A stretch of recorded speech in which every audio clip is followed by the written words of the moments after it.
Australian animal rights activist, Joey Carbstrong.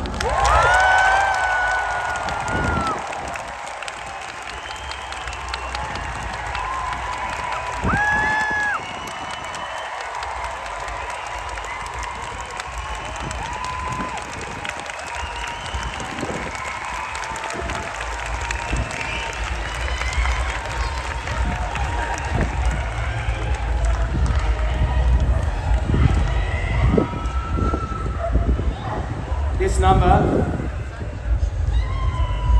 this is how many animals will be murdered in the time it takes for me to finish my speech tonight. This number represents mother pigs and their piglets, dairy cows and their calves, chickens, little baby chicks, lambs, turkeys, and marine life. Tortured en masse, terrified and suffering, executed for trivial products. This is happening right now as we enjoy this festival.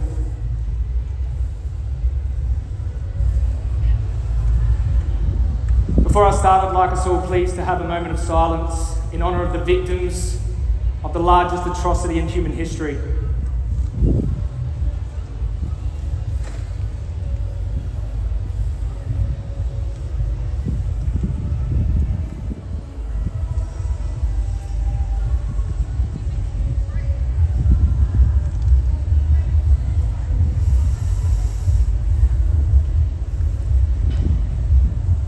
These animals are not just a number, a barcode, or an ear tag. They're individuals, each having their own subjective experience. This was one of them. So were they. So were they.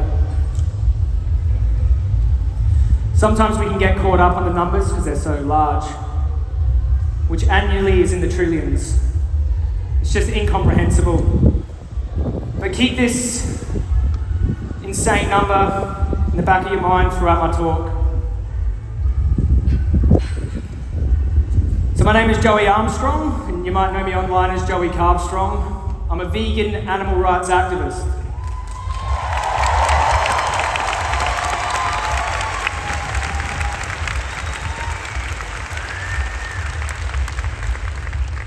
I'm also a reformed gang member and recovered addict.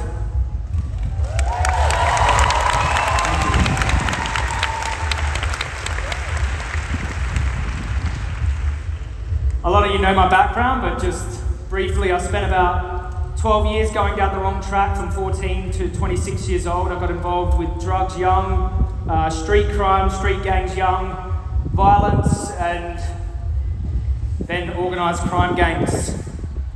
At about 26 years old, I landed myself in prison for carrying a loaded firearm. In prison, that was the longest I'd been sober for 12 years of my life. You start seeing things a lot differently when you're in a prison cell and you go out to the yard and there's nothing but gang members. Started seeing my life from a bird's eye perspective. I started actually thinking about my future, which you don't do when you're on drugs and in gangs. You only think about the next moment. I had an epiphany in prison. I didn't want to stay there, I didn't want to stay in the gangs, it wasn't for me. There I am, my first day out, that's my brother, I love my brother.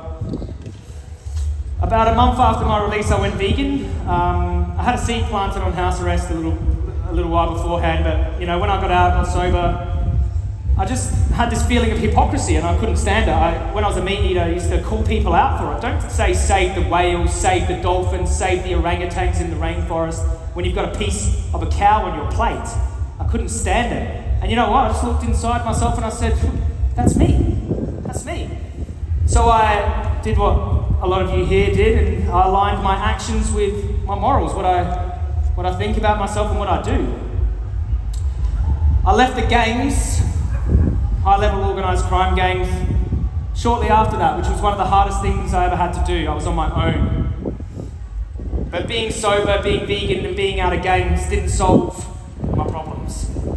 I was in a storm for years, that I pulled myself out of. I was riddled with trauma, shame, having violent nightmares every night.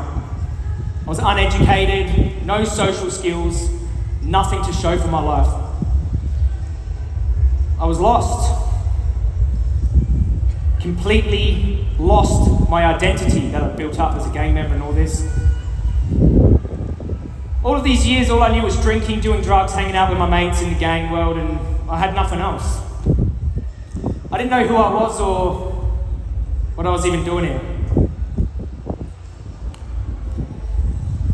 The two most important days of your life are the day you were born and the day you find out why.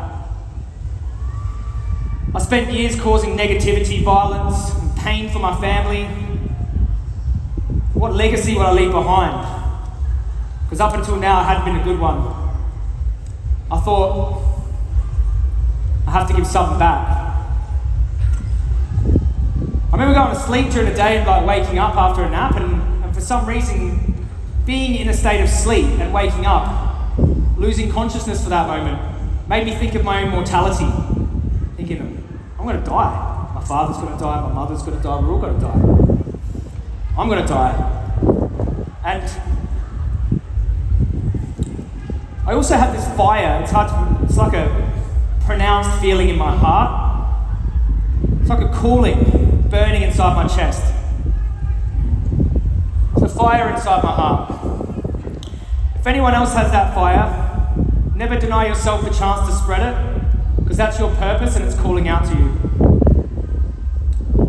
But at this point, I didn't know what I wanted to do or how it would come about. I was going to help misled youth, I was going to help recovering addicts, people who wanted to leave gang world, something like this. I didn't know what it would be, but I thought it would be helping human beings.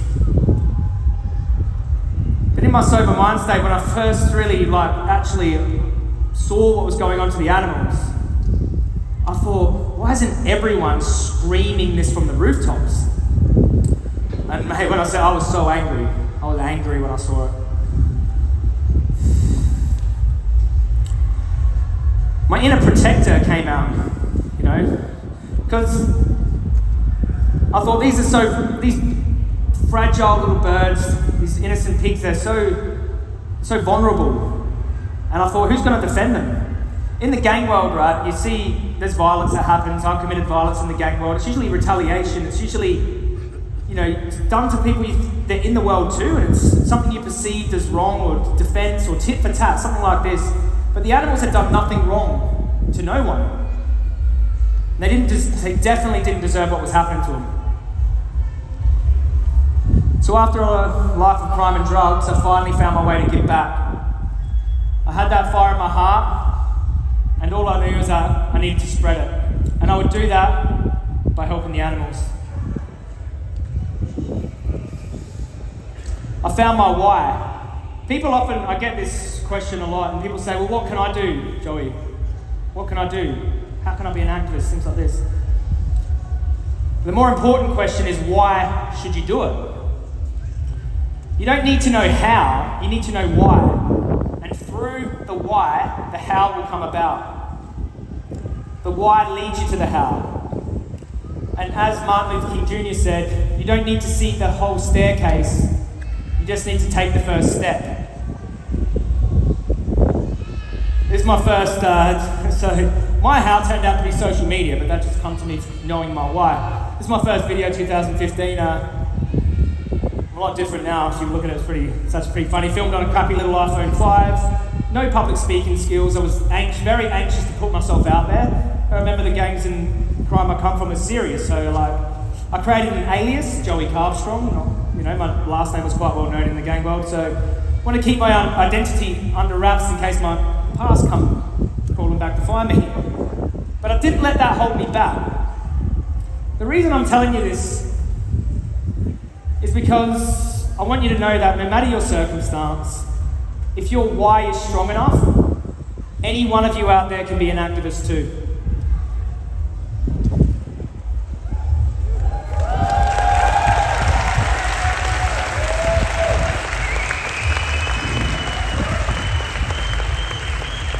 I wish he was right here, right now, wouldn't that be good? like to take this time to give Gary Yourofsky his flowers. Gary Yourofsky was an animal liberation activist who had a huge legacy of activism. He did activism in various forms. He served prison time for liberating meat from a fur farm. And when he was released, he went on to become one of the most well-known, prolific animal rights lecturers of all time. He's best known for his viral speech, the best speech you'll ever hear. If you haven't heard it, go check it out. He's one of my all-time inspirations, actually. He was a fighter, he was a great man, and he wasn't a perfect man. But none of us are we? He tried his damned hardest to the end until he had nothing left in the tank. In 2017, when Gary retired, he wrote his retirement letter, "Tag, you're it."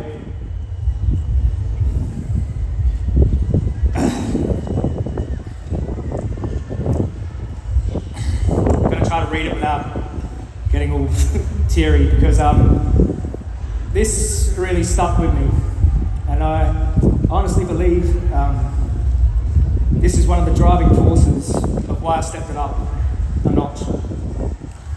So this is the last paragraph of his retirement speech. It says, "A huge, massive shout out to those who fight for animal liberation only and have always used my activism as a tool to further the cause.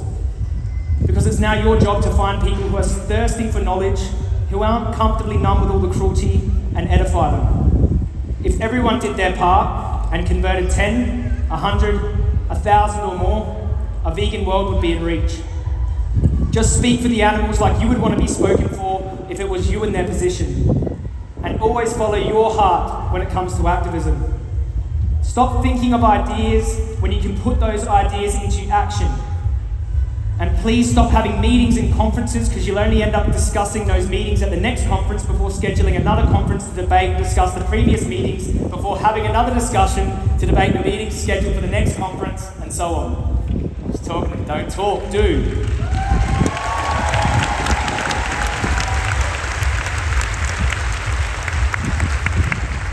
He says, "In my prime, I was a man of action who lived by the adage that if you wanted something done right, then you actually had to do it and do it yourself. You should live by that adage too. Put those tears, all that anger,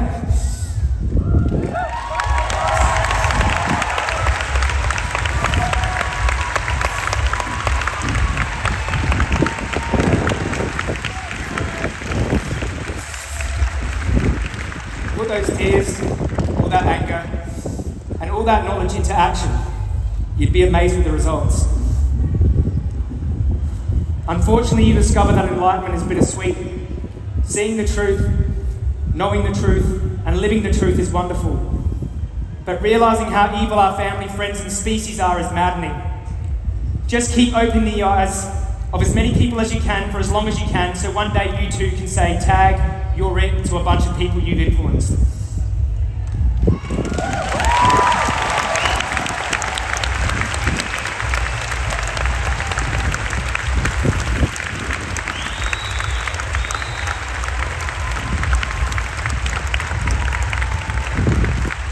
So I'm obviously one of the activists that took Gary's words to heart.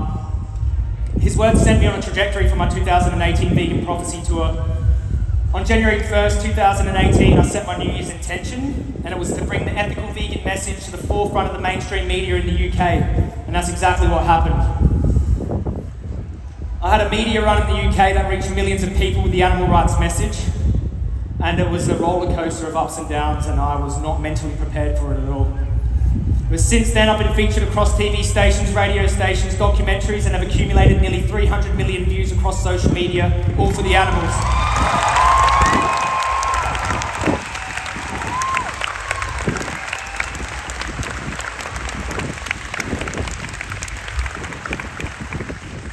All of this happened simply because I took Gary's words back then and decided to take action.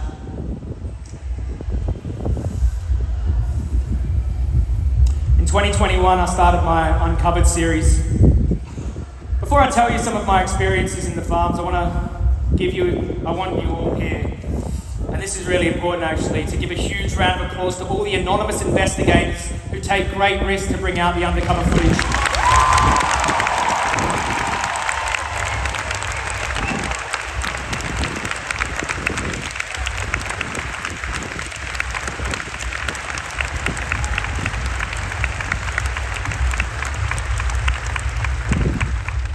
anonymous.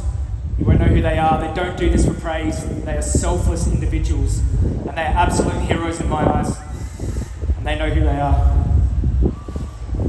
So what's it like inside of these hellholes? When you arrived unannounced, that's when you see the real truth, isn't it? Not when you see some commercial where they clean up all the mess. And when you open the door, you get hit with the smell, pungent stench of rotten corpses and putrefying feces. The sounds of disturbed animals murmuring and agitated, cobwebs, metal bars, slats on the floor, dust and dirt everywhere. The videos you see online do not do it justice. These places are truly hell on earth.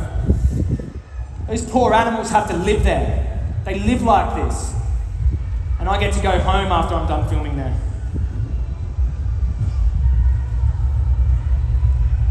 This little piglet here,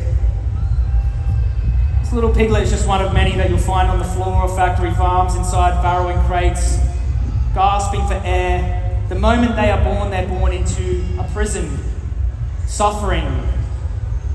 They'll only live for a few hours, but that few hours will be pure suffering. I held this little piglet in my hands, and like a little kitten, you have a feeling of helplessness, and you think, like, what can I do to help them? Like, I almost felt like I just want to close their little nose and mouth and help them stop breathing. You have a feeling of helplessness, and then you look around, and that's not the only one. There's dead piglets, dying piglets all across the floor. No one there to help them. And then you realise this is happening all over the world. And this is just one story, one piglet from one farm in one country in the world. How many more suffer in silence all over the world and you never get to hear their stories?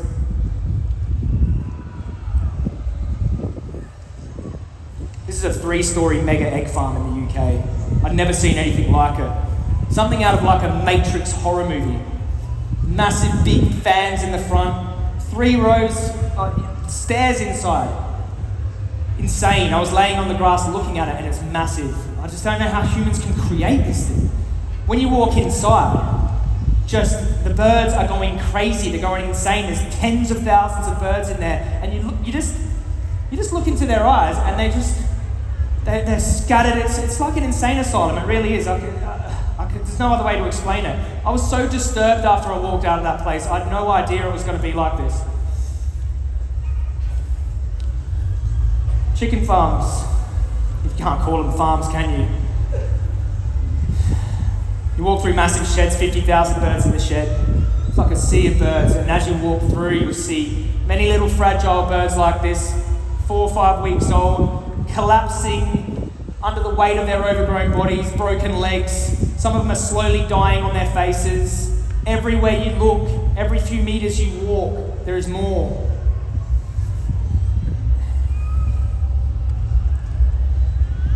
Dairy farms.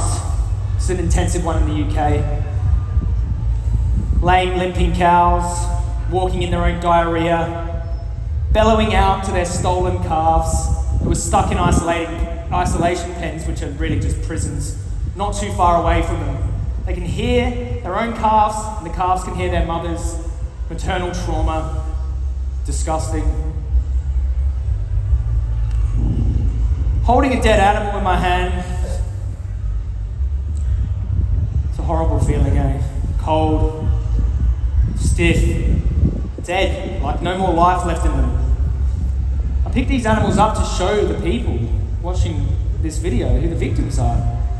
Their death must have been horrible. And people think, oh, they just go to a slaughterhouse. No, many of them die like this. Some bodies are still warm. Some are on their final breath. You'll see them breathing. You'll walk around, document, you come back and they've stopped breathing. They've died while you've been there.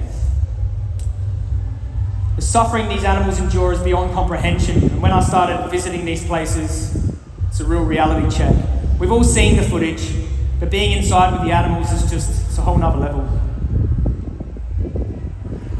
This is 2017. This is a halal slaughterhouse in Bali. I was actually going there to do a vigil because I was like into the Save movement at this time, and I thought, one step better would actually be just going inside. A friend of mine managed to get us access to this place. This beautiful cow was slashed across the throat, held down in a machine with a rope through their neck, slashed across the throat. The blood sprayed right past me here, and they were vomiting out of the hole in their neck. The most disturbing part about this was watching their face get skinned, nose cut off, eyes cut out. This is what happens inside a slaughterhouse. This slaughterhouse in Austria here, 2018, this was the morning of my birthday. We spent hours sitting with these pigs in the holding pens outside as they nuzzled us. Went inside, those same pigs were stunned and dismembered. One of the most disturbing parts was watching one of the pigs that we were just interacting with get drop sawed down the centre of their body, and I could see inside one of their heads. It was one of the most, at that time, one of the most traumatic things I've ever seen. Now, I'm not saying I'm the victim here. This is what these places are like. They're horrifying torture dungeons, and they're just sickening places. And people talk about these humane places. I don't know, who saw this video here? Anyone see this? This is a local slaughterhouse. They only slaughter the animals from local farmers, so the smallholders, owned by this grandma. With the help of my investigators, we left cameras inside there. Now, what I found searching through the footage were terrified cows struggling so hard to escape that knock box that they ripped their own horns off. The guy, this bastard here, who's got this cow by the nose,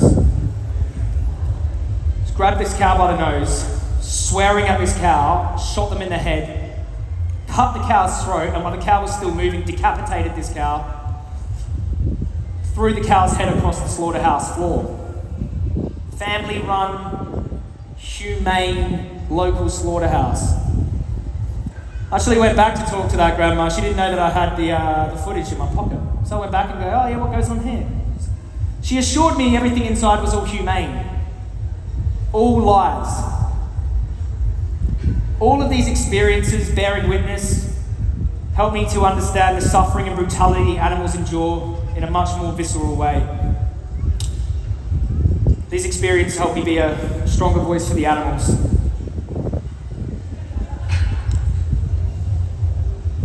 Tulip.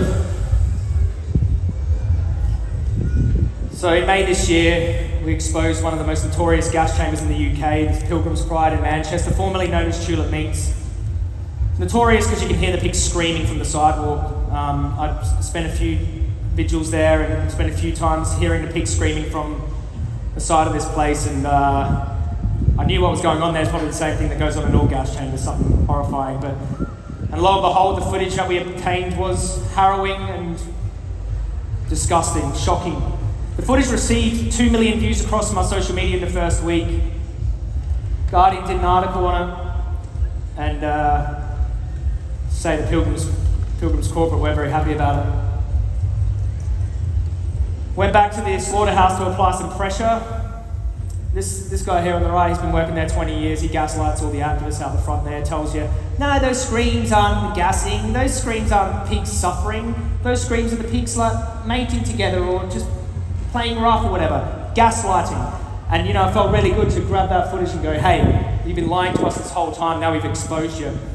Corporate staff tried to deny it was their chamber, but they couldn't deny it to me because I was the one who put the cameras in the chamber. Me and my team.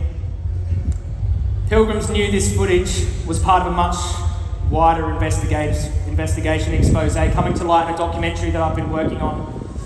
Because I had to send them a right to reply. Some allegations in the film. There's more than this. So they were under a bit of pressure. And I know for a fact that they were not happy about this Guardian article. I can't tell you how I know, but I know. They weren't happy about it being up, but they couldn't do anything about it. 2 weeks later, Pilgrims UK announced that it shut it down.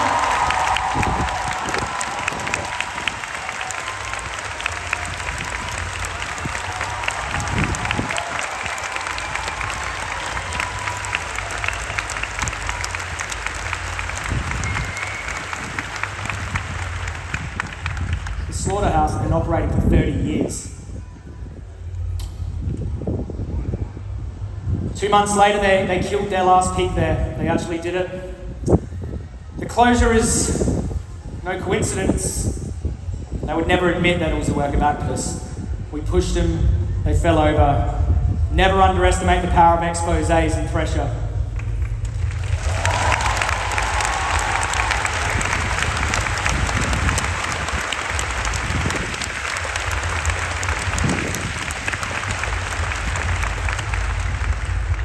Amongst all the chaos, I've been working on this documentary since 2019, November 2019. We've worked so hard on this and taken so many risks to complete it. I'm getting ready to release it soon in the coming months.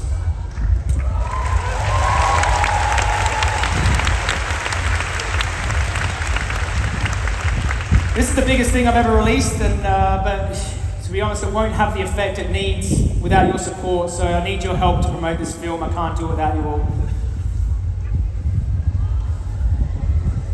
What is activism? Let's read the definition, shall we? Activism is defined as the policy or action of using rigorous campaigning to bring about political or social change. Activism comes in many forms. Anyone can do whatever form of activism their heart tells them to. The goal of this speech is not to tell you what kind of activism to do. The goal of this speech is to remove some of the personal barriers you might have and inspire you to get started. Many things can hold activists back, but this is some of the things I believe. This is what helped me. The fear of criticism. And I'm not talking about constructive feedback. I'm talking about character attacks, questioning of your motives, backhanded criticism, real negative stuff. This can hold activists back. You can never let the fear of criticism hold you back from being an activist. I'm my own worst critic, but on top of that, I get criticised by meat eaters and anti-vegans. Just check out my Facebook comment section. Even by vegans and other activists. Those seem to hurt the most. There's only one way to avoid being criticised. Say nothing, do nothing, and be nothing. When I was in gangs using drugs, hurting people around me, I was getting criticised. I turned my life around, started speaking up for animals, trying to change the world, create peace, still getting criticised. So the point is, you're going to be criticised no matter what you do, so you might as well follow your heart.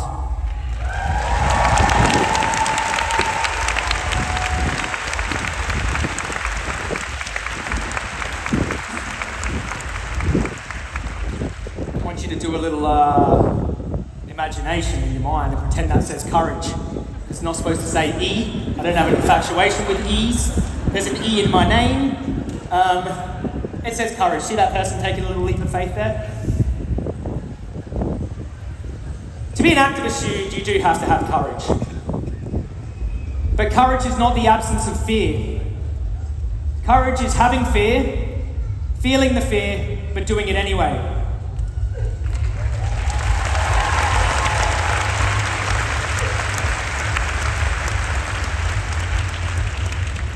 One way of tackling the fear is by having perspective, which is why I showed you what those animals are going through in those farms and slaughterhouses. I want to tell you a story about I think it was about my third street interview. I was one of the first people to do vegan street interviews online back in 2015. I started that, and I had incredible social anxiety, right?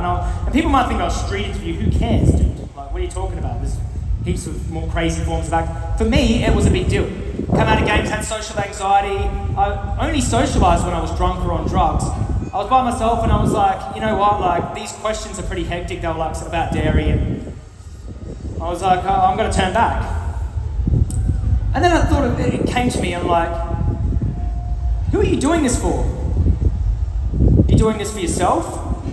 Or are you doing this for those dairy cows who'll be raped their entire life, have their calves stolen, and be murdered inside a slaughterhouse? Perspective. So I went and did it. If I'd turned back that night, I would have set a precedent, wouldn't I? I would never have gotten this far, and I would have made no impact whatsoever. So do not let fear hold you back. Courage is not something you are born with. Courage comes from slowly stepping out of your comfort zone over time. And you have to take risks. Nothing amazing ever happens inside your comfort zone. You just have to take the first step. Best activism advice in the world. This is the best activism advice I got for you. It's like simple. I didn't come up with this, but I'll use it because I think it's it's just on point. Start where you are, use what you have, do what you can, and don't give a damn what anyone thinks about it.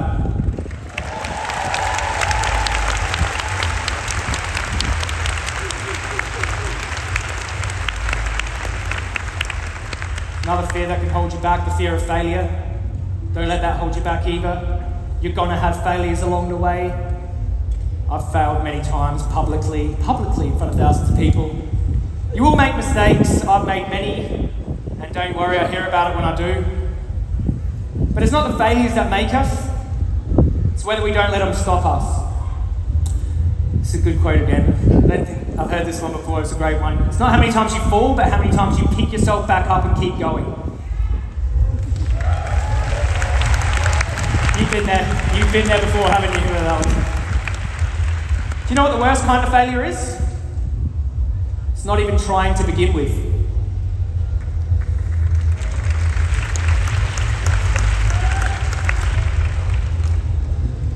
I'm going to be honest with you, like I'm a human being, and these days I feel like giving up at least once a week minimum.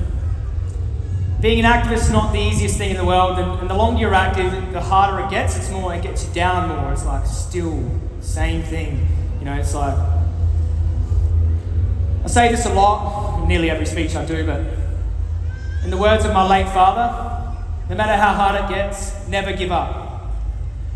When I'm going through hard times as an activist, I just remind myself of how hard it must be to be born a pig on this earth, or to be that little piglet suffering to death on the cold floor with no one to help them. I think of what they're enduring. The animals don't have the luxury to give up. The animals cannot help themselves, and they need all of you to stay strong and keep fighting.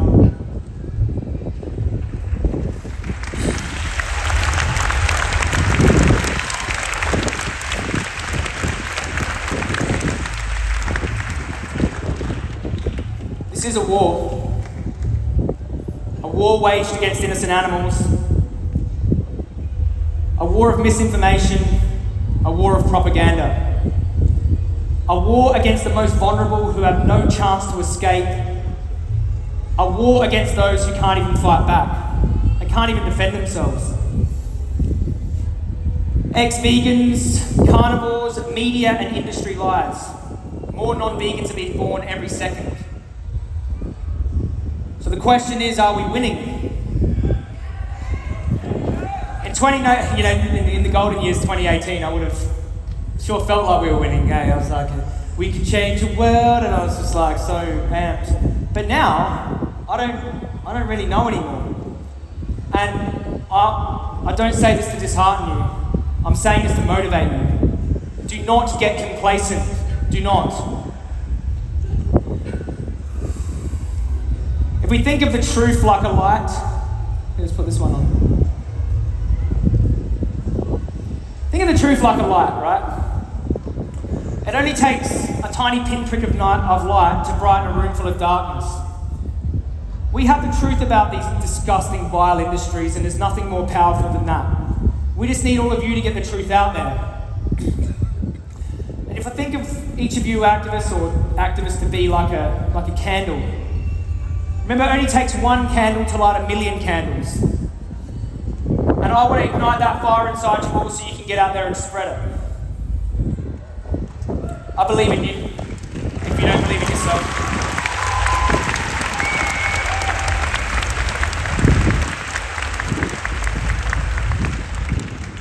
I think about this all the time, mate. I'm just a bit of a break for a second. I'm doing this speech because these are the things that I think about. This is not what I think, this is what I need to hear, and that's why I wanted to share this kind of speech with you. Life is fleeting. What if I told you that tonight was your last night on earth? Would you be happy with what you've achieved? Would you have tried a little harder if you had another chance? Would you have let go of the fear that people might judge you? Would you have stepped outside your comfort zone just a little bit more? Every single day of my life, I confront my own mortality. I'm going to die. Every single one of us here are going to die. After this life, we're never coming back for eternity, not that we know. What legacy will you leave behind? The realization of my own mortality is what motivated me at the start, along with the plight of the animals, and my impending death is what still motivates me to this day.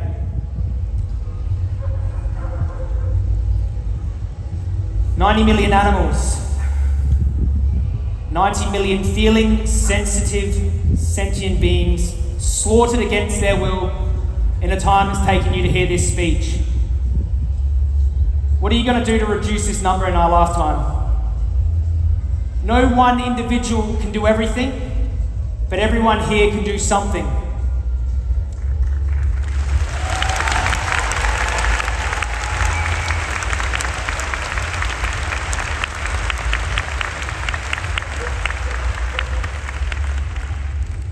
Knowing what you know now, would you let fear hold you back? The fear of what other people think? Or will you take that knowledge, the anger and the tears, and get out there and put it into action? I'll leave you with this. The world will not be destroyed by those who do evil, but by those who stand by and watch. So let's get out there and do something.